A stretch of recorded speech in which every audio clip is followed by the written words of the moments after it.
Hey everyone, it's Dr. Angela Kudger, and I am here again today for the Evolution of Health Coaching. And today, you guys, I have my biz bestie and health coach bestie, Dr. Jane Mukami. Now, in a moment, we're going to hear from Jane about her story and the amazing things she does as a body transformation health coach. But for those of you who are watching, make sure that you share this out so that other people can get this information. And if you're entering the room with us, make sure that you let us know who you are and where you're currently located and what exactly it is that you actually do. So, today we're going to be talking about a topic that is so near and dear to my heart. For all my girlies over 40, you're going to want to save this live stream and you're going to want to come back to it anytime it as well. Today, we're going to be talking about weight management. One of the reasons why I thought this live stream was so important right now is because we're on the cusp of an entire string of holidays. If you live in the United States, we're about to have an entire reign of holidays come upon us over the next probably 90 to 120 days. And in that time frame, you can literally change and reshape the way that you look, but you've got to be clear on how to manage your weight around this time, especially if you are a woman over 40. So I brought you guys Dr. Jane Mukami, and we're going to be talking specifically about this thing today. Before we dive into how to actually do this, Jane, I want the people. There's a lot of people who know Jane already, right? So I want you to, for the people who may not know you, can you tell a little bit about how you got into the space of weight loss and how you got into the space of health coaching? Thank you so much. First of all, I am so excited being here with you. We've talked about this for almost years, and finally getting to do it is exciting. So, yes, for those of you who might not be familiar with me and my work, I am Dr. Jane Mukami. I'm a weight loss coach that specializes on nutrition or in nutrition.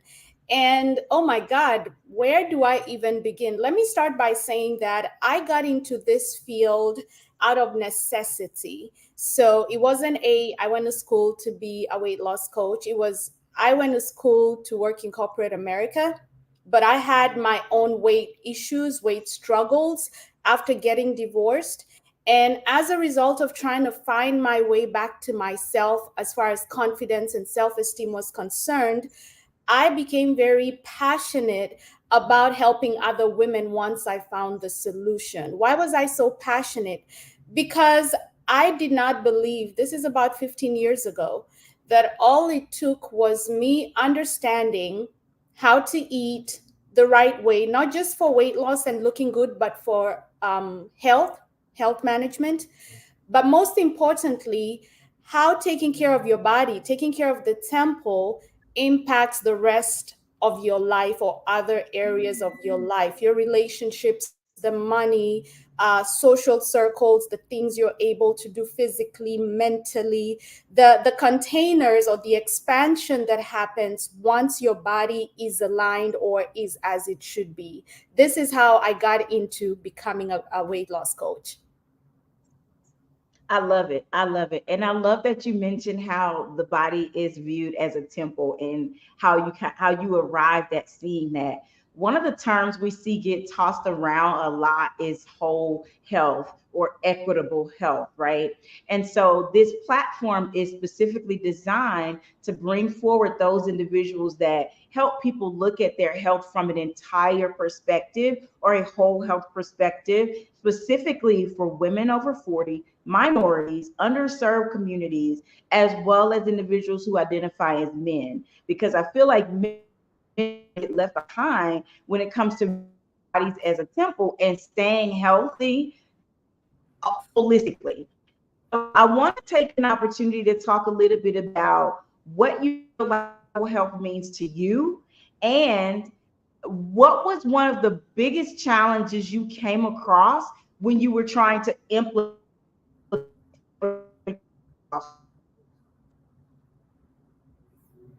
Angela, you did break up a little, but I think I heard your question. So I'm gonna go on and respond to it. It was in regards to what I think about whole health. So when we talk about health, now obviously most people awaken to health. Either you've been diagnosed with type 2 diabetes, you have high blood pressure, but there are people who simply awaken to what they don't realize is health in the form of, oh my God, my clothes cannot fit, you know? So, whole health really means that we're not only super focused or laser focused on, I want to wear a crop top this summer or this fall. It's not just about the physical body, it's really understanding that as you shed the pounds, the state of your emotions, your mental state also is changing. And most importantly, knowing that you need to do the whole weight loss thing in a way that is sustainable, because you want to be able to look good, feel good, think better, have energy, sleep better, and not only do it when you're doing a diet. You want to keep this up long term. So, whole health is all encompassing. Anybody can lose weight drinking water and starving themselves. But how do you feel? Are you feeling deprived? Are you starving? Do you have low energy? Yes, you can get skinny or lose weight in many different ways, but what does that mean long term? It means nothing, because as soon as you're done with whatever it is that you're doing, you snap back to where you were. So whole health is surpassing the physical and going into, I want to do something that makes me look good, feel good, and I know I can do this for years to come. And I love it because sustainability is the key. Now, I don't know about you, Jane, but I always feel as a woman over 40, everything I do, I have to think about where it's going to put me long term. Everything I do, whether it's where I live, my finances, my family, my friends, what I eat, everything that I do now, I'm so much more intentional about it, with sustainability being at the root of that. Like, is this something that's effective, and is it something that's sustainable? I want to talk a little bit because we still got people, you probably have seen these people. We still have people in their 40s doing fad diets. And I just, Right. listen, they're out there, right? And I see it all up and down my timeline. And around the holidays, or right as we pass that Christmas mark, November, Thanksgiving Eve, if you're in the States, to Christmas Eve is when people are like, I think I'm gonna go on a diet. Okay, 20-day fruit fast or 20-day. I want to talk a little bit about what that does, and I know you're the specialist on this, but what this does specifically for women over 40, what the up and down, on and off fad diets and things that they know are not sustainable, but they're going to try it again anyway. What that Yeah. does for metabolism, like long term. Yeah, I think the first thing is, I think there are women over 40 still doing fad diets because that's all they know. They know that for them to lose weight, they need to do a diet, and they're going to do the latest, the greatest, the thing that everyone is doing. Or nowadays, even product diets are huge, where you're buying shakes and bars. And like you said, in our 40s, we should be thinking long term. How am I going to do this, and how is it going to impact me in the next 10 years, right? So losing weight in 2010 and me being able to talk about it now 15 years later is kind of where our mindset needs to be. So number one, they're not doing it because they want to, it's all they know. I know the master cleanse used to be Bay. Every January, I did the master cleanse after the holidays when I did not know better. So they do it just because they do not know any other way. Now, what's the impact of yo yo dieting? So, yes, the diet that I did that worked best ever was a 30-day green juice and no food. I lost 25 pounds in 30 days, and I gained 30 pounds in 1 week once I started eating again.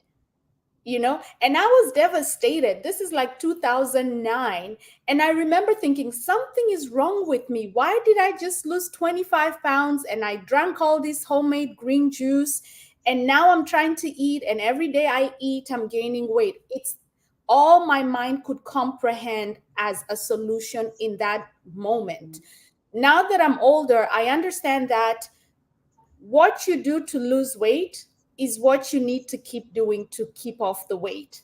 If you do keto and you lose 20 pounds, you need to keep doing keto to keep the weight off. But like we've said, sustainability is the key. But if you keep hopping on diets every quarter, losing weight, gaining it back, number one, you're messing up your metabolism. Our metabolism is like a dial. It turns, it down regulates, it up regulates based on the calories that you are feeding it and based on your age, your size, your weight, all very many things that make up your metabolism. So if you lose 20 pounds in 2 months, your metabolism reduces because now you just went from being like a 3 bedroom house to becoming a 2 bedroom house. You need less utility, right? Then you go on and gain the 20 pounds up. And now your house is running on utilities for a 2 bedroom house, which means losing the 20 pounds will feel painful. It will be very slow. And you'll wonder why the first time you lost 20 pounds in 2 months, and now you're losing 20 pounds in 4 or 5 months because your Mm-hmm. metabolism is not switching the next day. It's slowly creeping up, but that means that as you keep eating, you're piling on weight faster and you're losing it Mm-hmm. very slowly. And how a lot of people mess up their metabolism is that yo roller coaster to where they finally realize that no matter what diet they do, at some point, your metabolism doesn't care. You're not even losing weight, right? So Yeah. that's one. Now, number two, hormonally, our body is run by hormones. Our hormones keep fluctuating as our weight is going up and down. And not to mention, when we are 40 plus, we already know our progesterone, estrogen levels are starting to do their own thing. So once you add that Mm-hmm. on top of this up and down roller coaster, we are setting our bodies up to fail in our 50s and 60s. And that's why we have so many women who are having so many hormonal issues very early, especially if they've been dieting a lot. And these Yeah. are some of the Yeah. things that have been able to help women really understand nutrition, understand that you do not need to give up carbs to lose weight. You can still eat carbs the right way, the right carbs. And you don't even have to exercise because your metabolism burns most of the calories during the day. And exercise only accounts for 5% of the burn. It's true when they say Mm-hmm. that you can't outrun a bad diet. It really is true. You just can't do a lot of cardio or exercise hard and eat what you want. At least not in your 40s. That doesn't work anymore.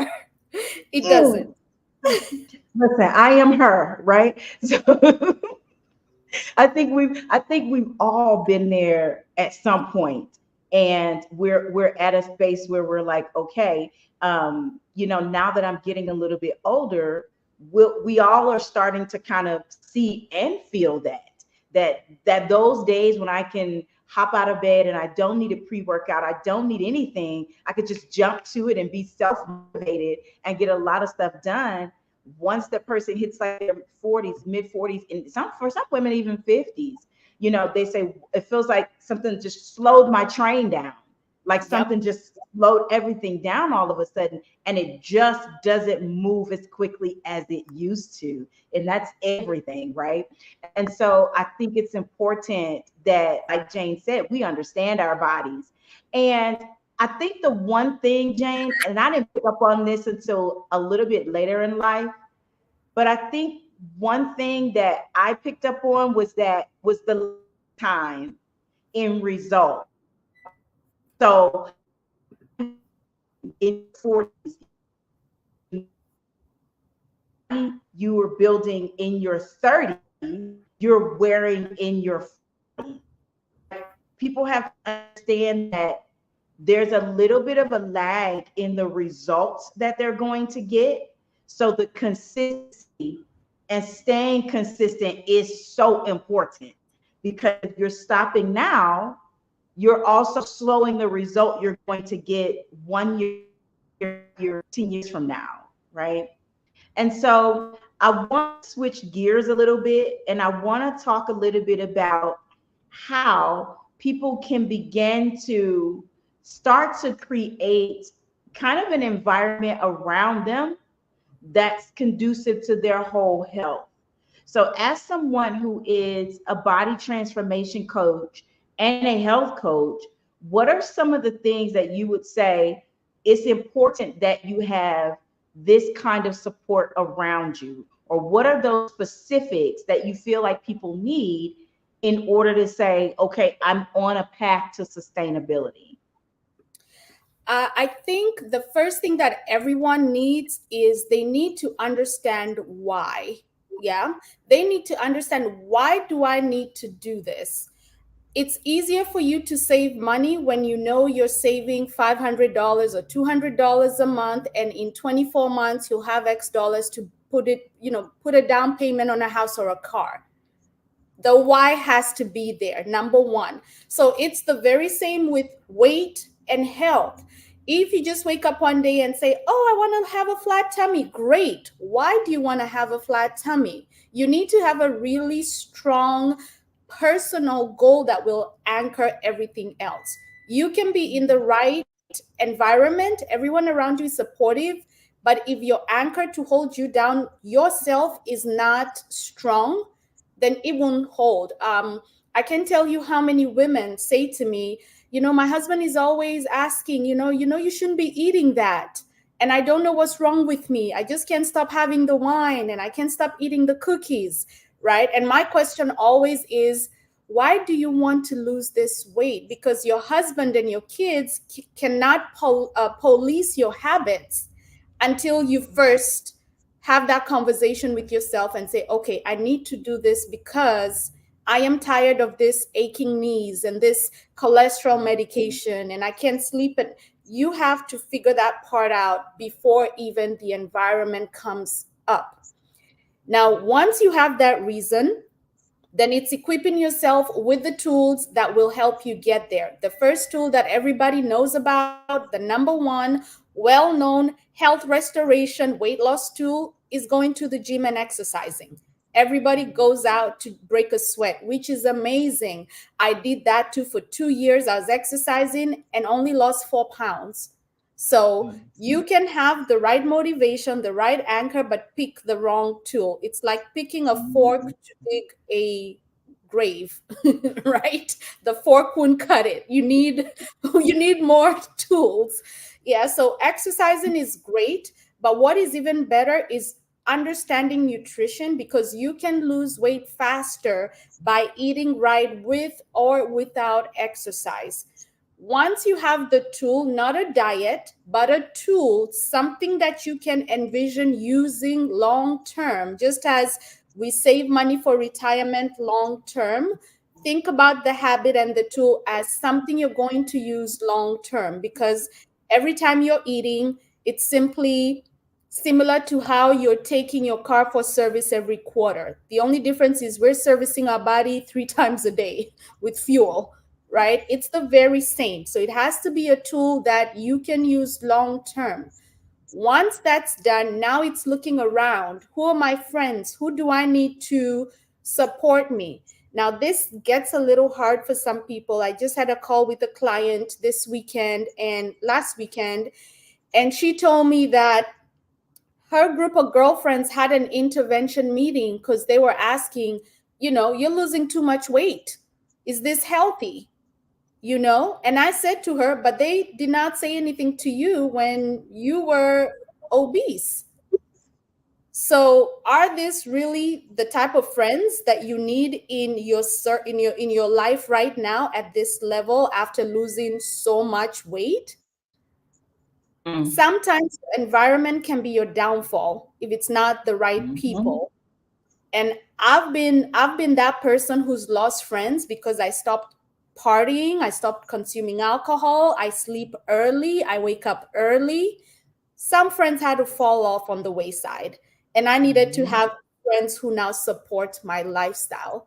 So environment is key, but it's dictated by advocating for yourself, meaning I need to lose this weight because I need to be a better mother, be a better employee, be a better wife. I want to show up at work. I want to make more money. I want to have a healthy body for years to come, and I found the tool I'm going to use, and are you with me or not? Mm. Then I love support it. support looks different when you're firmly planting your feet on the ground and saying, I'm doing this, and if you still want us to party every weekend, I can't do that. I might meet you for coffee at Starbucks. That's how our relationship's going to switch. But don't guilt me about not partying or being boring, you know? Hmm. So, environment can foster you if the environment and people around you are championing you, or it can work against you. Environment can also be where you go most of the time. When you start your weight loss journey and you're cooking at home, you might no longer stop at the drive through on your way home every evening. So you're slowly starting to change where you go, what you do. When you go grocery shopping, you're only shopping on the perimeter, the protein, the vegetables. You're not going in the aisles for cookies and cereals. So it's simply becoming more aware of where you're going, what you're doing, because everything needs to collaborate to work towards your big vision and your big why. I love it. I love it. And, unfortunately, the conversation that your client was having with her friends or people that are part of her community or her support group or her social group, I won't call Right. it support, her social group, it's common among women of color. Well, you know what? Yeah, among women of color, we congregate for food for different things, whether we're Indian, Asian, pick a black or brown person, right? Food is a big part of culture. And I want to talk a little bit about how women of culture, can navigate that. Or even if they're not a black and brown person, but they have friends that are in these different cultures. And I know you are from Kenya. You travel a lot. So you've got a lot of different cultures and cultural experiences under your belt. Not to mention, you have clients across different coasts. So cultures Yep. and eating is a big part of their results. So I want to talk a little bit about some of the challenges that you run into with how people might feel when they're trying to transition a little bit, right? They've got their why, they've cemented that, but then there's this big barrier of, do I fit into my culture still? Because the men want, my husband wants me to be thick thighs, save lives, you know, right? Like they like them a certain way. Now, not all cultures are like this, but a lot of cultures of color are this way. The women are voluptuous, and sometimes that does not always lend to a healthy outcome for some women. Some women can carry, we've seen, for example, power lifters are very large women, or they Yeah. can be very large women and be extremely healthy.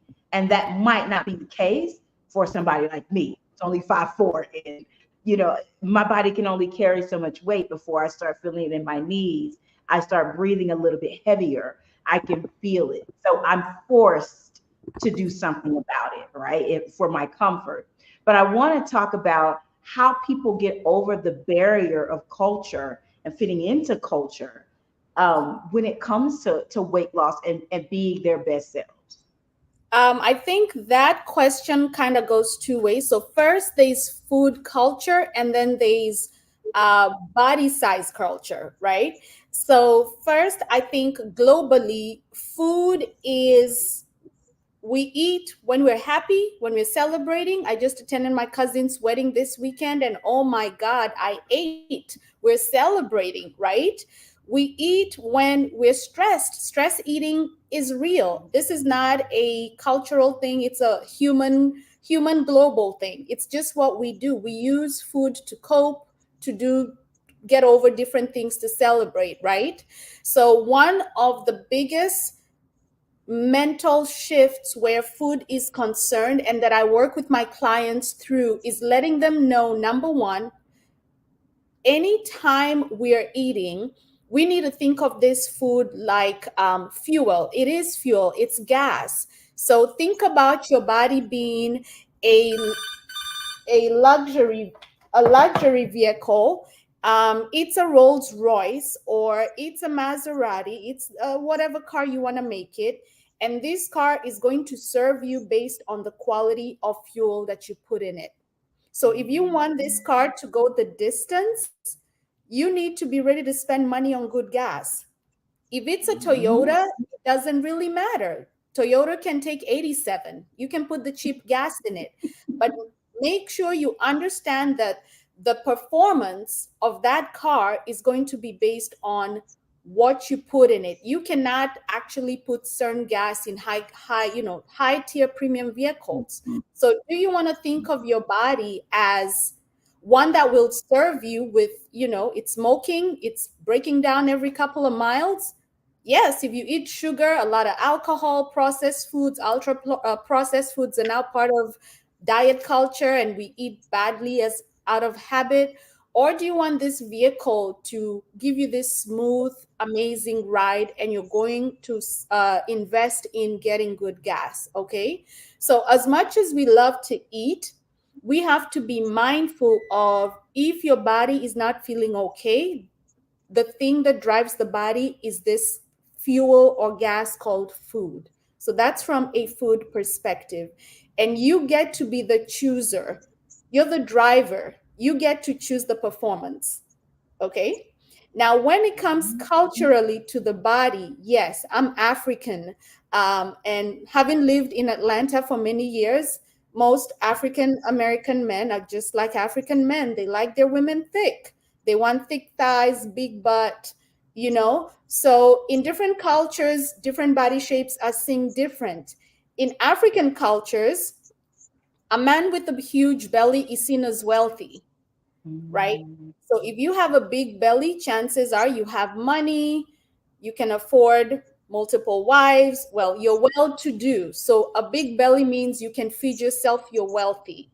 In the Western culture, a man with a big belly can be seen as a slob, you're overweight, Mhm. you're obese, right? So culturally, different body types look different. However, I think the world is starting to wake up to the fact that, hey, just because I'm overweight could also mean that I can wake up tomorrow having a stroke. Mhm. I can wake up, and nowadays, people who are not even obese are passing away from heart Mhm. conditions because of visceral fat, right? So when it comes to body shapes, we are, as much as we're still in the BBL culture, big booty, Mhm. legs and all, they still a big gap in the carrying extra weight does not only not look cute, but it's going to kill you. Yeah. A little Mhm. vanity, a little vanity can save your life, in other words. Mhm. Yeah, yeah, I completely agree. And it's just, and you probably know this, being abroad and, being immersed in other cultures and having been there for specific periods of time, there are cultures where, all of the people are predominantly thin. Their men are thin, their women are thin, right? And it's something that they look at as this is considered a high profile body type, right? So it can be very, very different. And it drives people to eat or sometimes do things that say, well, I don't want to get to, like they told your client, hold off a second. You're getting a little, right? But one of the things I like to clue people in on too is, and we talked a little bit about this before when we talked about expansion and having, expansive capacity. When your body and everything starts to change, you're in a space where you can hold more for yourself. So the people that are kind of around you, although we don't want to leave them behind, one of the things I always tell people is the moment you decided, in this case, what your why was, you've already left them behind. There's some Yep. people that are not going to make that decision for years. So once you decide, you've already left them, right? It just hasn't manifested itself. It's that little bit of lag time we see to those results.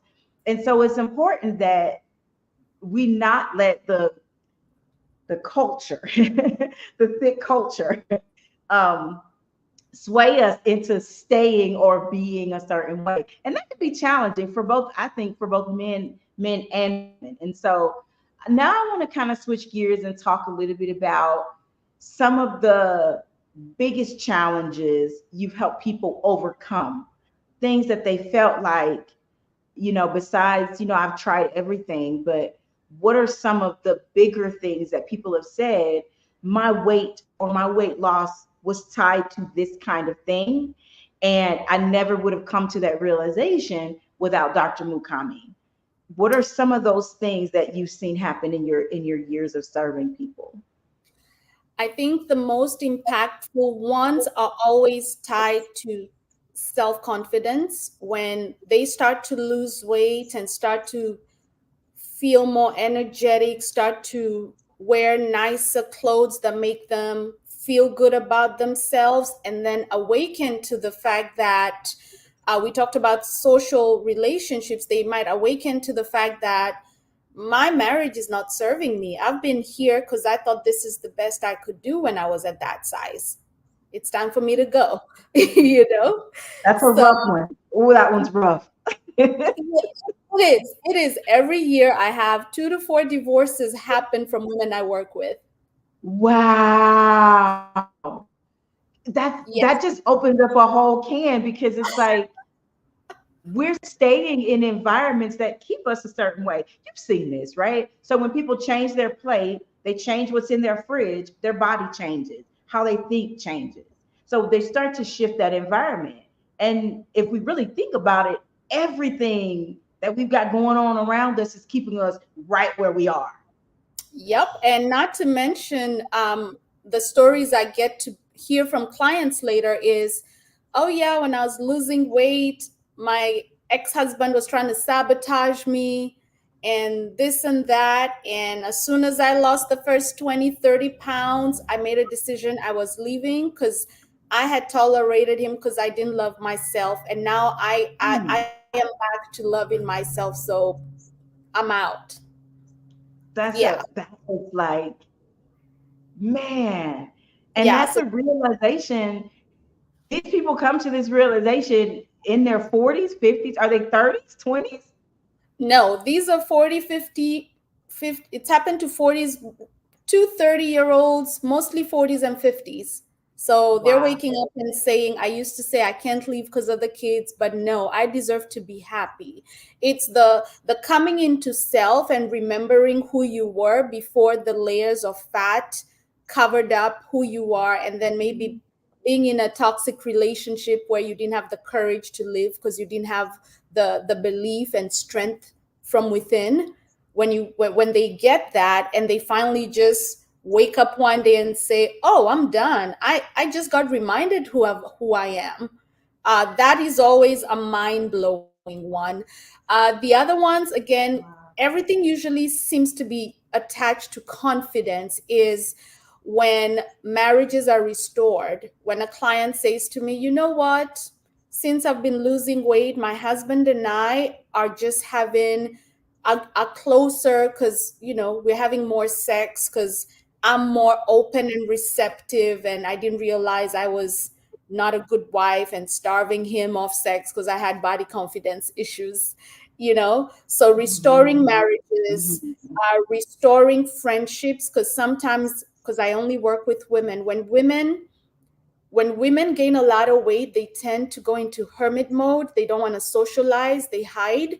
So they kind of step away from social circles. They don't want to go anywhere. They just want to hang around their kids and their husband. So then going back to, now I enjoy going out with my friends. I actually have friends. I have a life outside mommy and wife.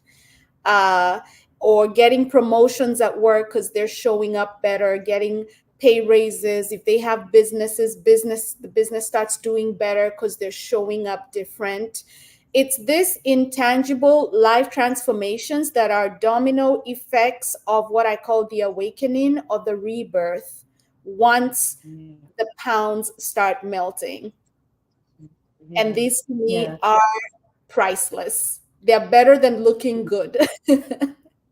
They are. They are, because that type of shift is sustainable. right? That once your mind goes to a place, your body will follow. It's okay. Well, I want to stay clear. You I know. want to stay here. I had a call with the client yesterday who we joked, and I don't mean to get political, but she said, yeah, I am not going back to who I was. I am not going back to being 40 pounds overweight because my life right now is on a high, you know? Mhm. She's like, I do not want to lose this high. So best believe that this is how I'm eating, how you've taught me to eat is staying for life. And I'm like, that Mhm. is what I'm after. I want you to Yeah. taste life you only dreamt of because you forgot how to dream. And once you taste it, making this a lifestyle is a no-brainer. Hmm. I think, and like you said, that's way better than just aesthetically looking good, right? Because we can put on things to hide certain stuff. Some people carry weight really really well and hide it really really well. You But can double Spanx all day. You can double Spanx all day, you know, two, three Spanx do at a people time. do that? Yes, I Wow, heard they do. I didn't know you could. I don't own any Spanx. I don't think I ever have. Man, I didn't know you could double them up. But I guess where there's a will, there's a way, right? So Absolutely. and so I love that these results that you're getting people are sustainable. I want to talk a little bit about um so we've gone through kind of the challenges that people have and some of the biggest results they've seen.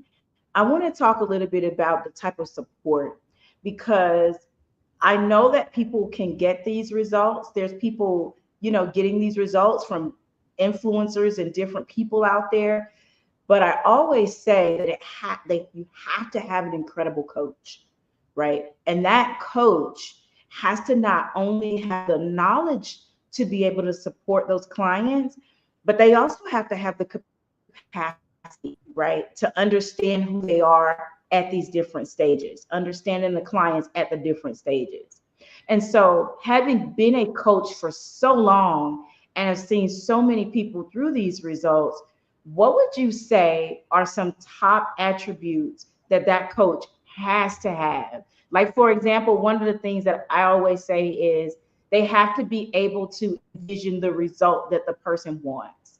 If a person comes to you and say, I want to get off these medications, I'm on 3 different meds, yada yada, and the coach goes and says, well, I can't help you. I don't think it's possible. That's not Yeah. a coach that has the capacity, right?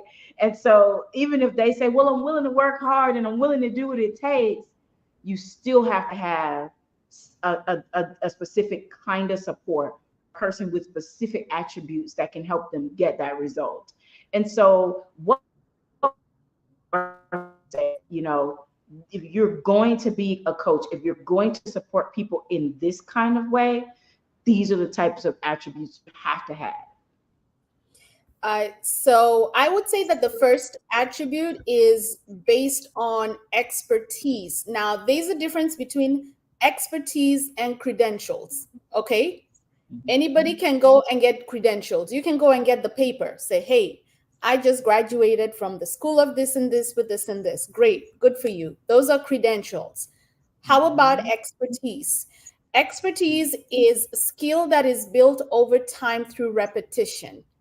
My definition of expertise in what I do is skills based over time through repetition and always delivering a result.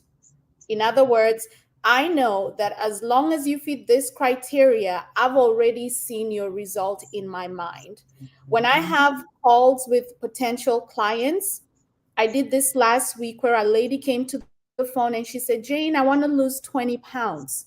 And I looked at her photos, I looked at her body shape, I looked at how she carries weight in different parts of her body, and said to her, honey, if you want to have a flat tummy, you can lose 20 pounds, but it looks like you need to lose about 40 for what you tell me you want.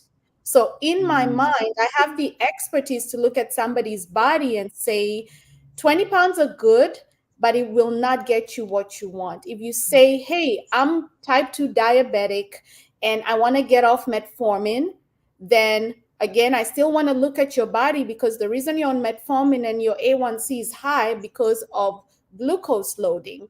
So I want to be able to still look at your body and then look at how you're eating, what you like to eat, and see your goal and vision as possible. Similar to how I work with my coaches if it's in business.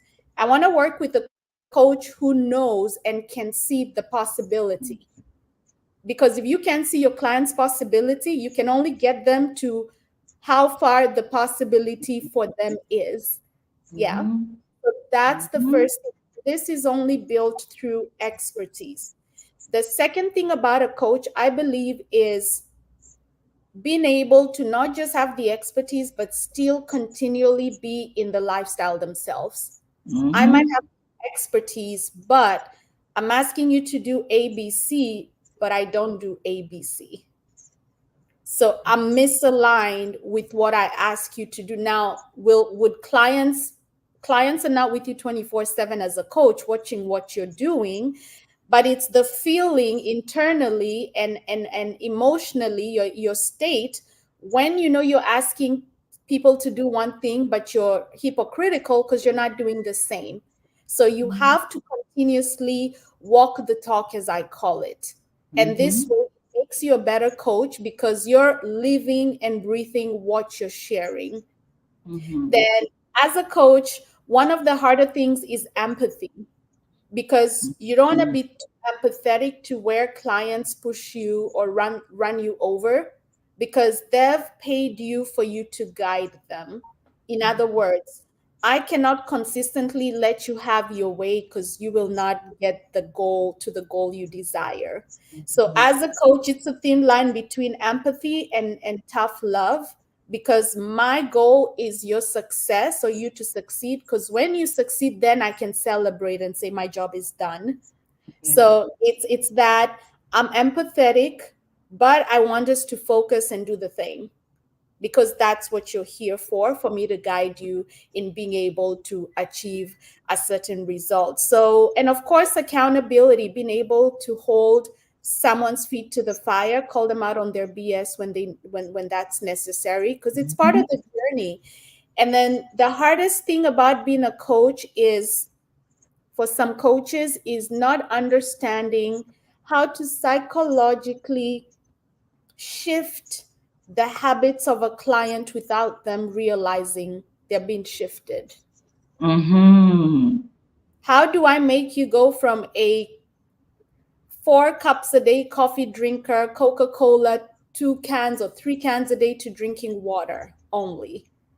It's the identity shift that needs to happen, to where in 4, 5, 3 months, somebody can say, oh my God, when I met you, I used to eat this, drink this, and now look at me. I don't even want those Mm-hmm. things anymore. Mm-hmm. So, Mm-hmm. yeah, I love it. the psychology of identity shifting to influence a client to do what seems impossible when they first come in is also a skill that I think is important. You cannot walk a client through a process without influence and psychology and being able to shift them psychologically. Yeah. And I think a big part of that too, Jane, is you living or being the result too. And I think a lot of people in the health space or sometimes in the health coaching space can find it challenging to get out there because their number one block is imposter syndrome. And it's being able to call you out on yours. I'm not living that truth, and it makes it very, very challenging for them. And so to those people who are listening, it's time for you to create your own coach too, right? Because even though that person might know these things, they still need someone like you who has that significant expertise, right? I remember when I first started being part of dental tourism, and this speaks to expertise. Getting things done to your teeth in the United States. If you're someone that got your cleanings every 6 months, you saw your dentist, whenever you're supposed to. I was one of those people. But I always felt like my dental office would leave stuff out or they would drag things out. Well, when someone told me about dental tourism, I was a little bit skeptical at first until I actually flew overseas, met my doctor, and he's like, "We see thousands of people a week." I'm like, "Oh, then you've got the traffic, you've got the expertise." So I immediately was like, "You've seen more than enough people to have seen anything that could possibly come up with me." And so Right. that's where this expertise comes from. Although, just like in the States, they graduated, these people graduated too. But so everybody's got a degree, but the degree doesn't get the work done, right? No. It's the expertise that makes it happen. And so for those people who are now looking for someone, because you're a coach who coaches other people in this space too. And so for those individuals who are looking for the extra support, how would you go about supporting them? What is it that you might have available for them now that might say, okay, I'm a coach, but I have imposter syndrome. I want to be able to have the expertise, but when it's time to work with people, I can't hold their feet to the fire because I haven't done it myself. And a lot of times we can, in coaching community, we can push this narrative of, oh, but you still have the expertise, you still can help the person, you still have the knowledge to help them get from point A to point B. But like you said, these challenges are going to come up and you will have to hold their feet to the fire. And that comes from your truth. That comes from how you live. And so how would those people get support? I think I always tell anybody who wants to be a weight loss coach or a health coach that there are millions of health coaches out there. Your success is predicated upon your ability to do what those millions are not doing. And the only way for you to get to the front of the line is you need to become extremely good at your journey. In other words, go back to the lab, be client zero, be your own client, and get your testimonial on yourself. I was watching Alex Hormozy the other day, and he had this message where he said, you want to be a success, you want to be a successful businesswoman or a businessman, disappear for 6 months, go do something, then come tell us how you did it and we pay for it. That You right. know, so don't just come at me with, I have all this paperwork. I mean, how many people have PhDs and still don't have a good well-paying job? The game has shifted to, it's no longer about your level of education. Does it play a part? Yes. What matters is show me what you can do. And in this space, the showing me is show me bodies. Let me see a before and after. So go be your before and after, then come back and put 100% effort in working hard to get people who are your before, get them your after, and create a repeatable process that can do That's that. right. That is how I grew my business, leveraging my personal weight loss story. And even though I only lost a maximum of 30 to 40 pounds, how is it that I've been able to help women lose over 120 pounds while enjoying carbs without exercise? Because I went deep in the knowledge. You can Mhm. only grow your business as deep as you've gone. Yeah. So you have Yeah. to keep getting better and better and better so you can deliver better and better and better results. And that's how your business, as a health and wellness professional, will grow. Absolutely. Because people will share results. That is the one thing. When they have their breakthrough, when they get their results from whoever they're watching, they will share and say, here's the support team that got me there. Here are the people that I can thank for that. And great coaches are a big, big, big, big part of that, especially when it comes to disease management and things like that. Those individuals have been, especially if they are chronic, hypertensive, diabetics, they've been like that for a while. The body's been like that. And so having a breakthrough and having a coach to help them shift that is just monumental. So they're definitely going to share it. And so I'm excited. And so I want to talk a little bit about what you've got coming up. We are enrolling cohort 45 here at Legacy. Jane is also a graduate of Legacy as well. But I want to talk a little bit about what she has coming up. Yes, and I am a graduate of Legacy Holistic Health Institute, and I am getting ready to sit for the national board exam in November. So, all thanks to Legacy Holistic Health Institute. And yes, I am having a free weight loss masterclass. Now, before I share the details, Angela, you talked about health management, health restoration.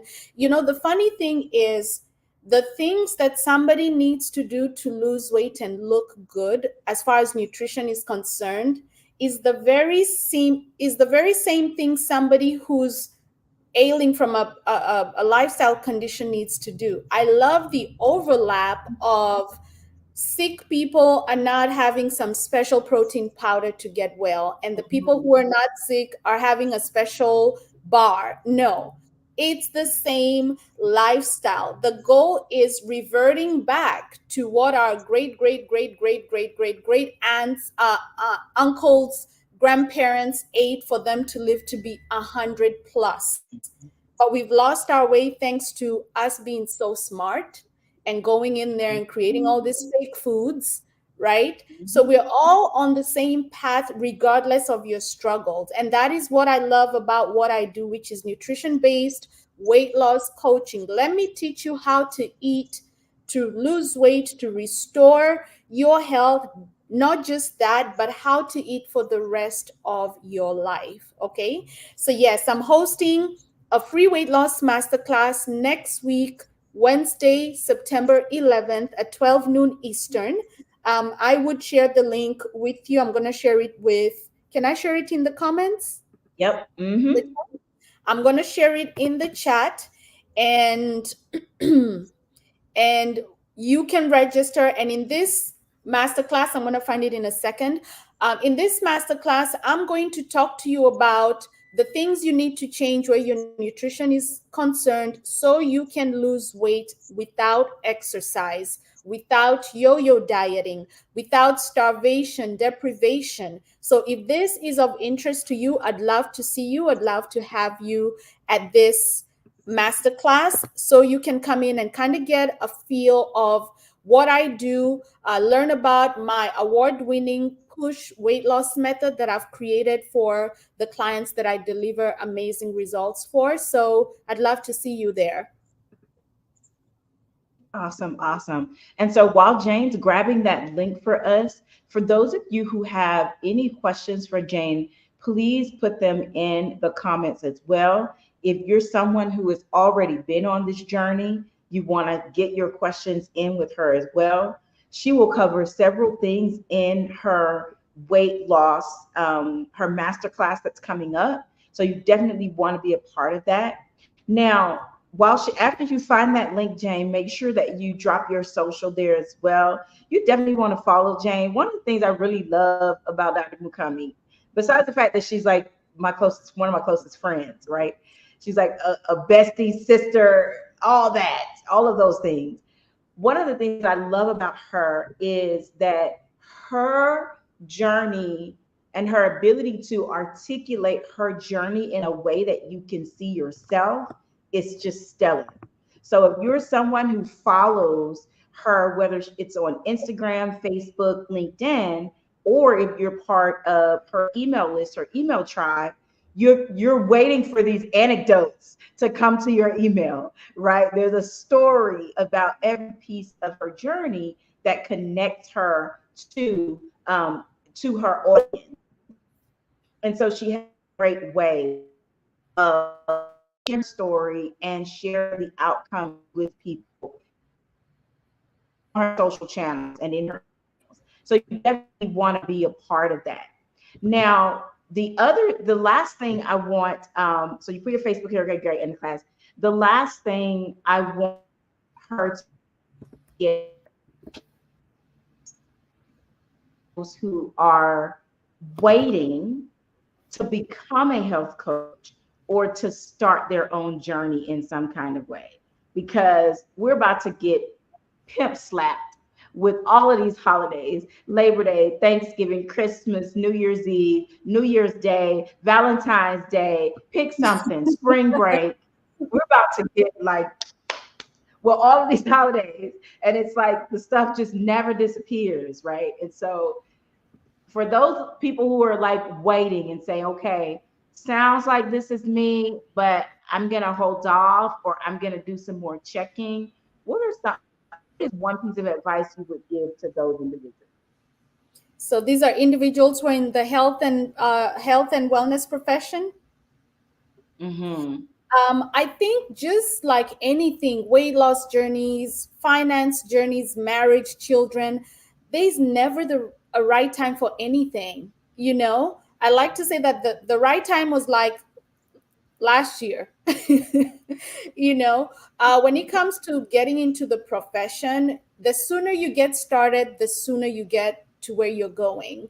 Yeah, so we're headed into the last quarter of the year in the US. It's Halloween, it's Thanksgiving, it's Christmas, literally a holiday every month starting October, right? So how can you start arming yourself with the skills and the tools you need so that at the top of the year you're ready to help other people? Then for Mm-hmm. people who are just not in the healthcare industry, it's always, including my clients, it's always, how can you be ready so that when the holidays roll around, you're not going to be one of the millions who are gaining 10 pounds in the last quarter of the year, right? Mm-hmm. Come in, learn how to eat, come to my masterclass so you can start arming yourself with the skills and the tools that you need to avoid being one of those people who are like, oh man, I need to lose weight in 2025. And I said that in 2024 and I'm still in the same spot. Yeah. Yeah. Either way, So, and let me try 75 hard. Let me right. try a fad diet, or let me try pick something. Mm-hmm. Yeah, yeah, or it's always depend. Most people do the Daniel fast at the beginning of the year, and some people lose weight, but they gain it right back because they're just doing that for a short amount of time. So how can you be the person that does the Daniel fast, loses weight, and keeps it off because you know what to do after that, right? So either Mm-hmm. way, for every single person, I always like to say you're going to pay. You're going to pay with time or you're going to pay with price.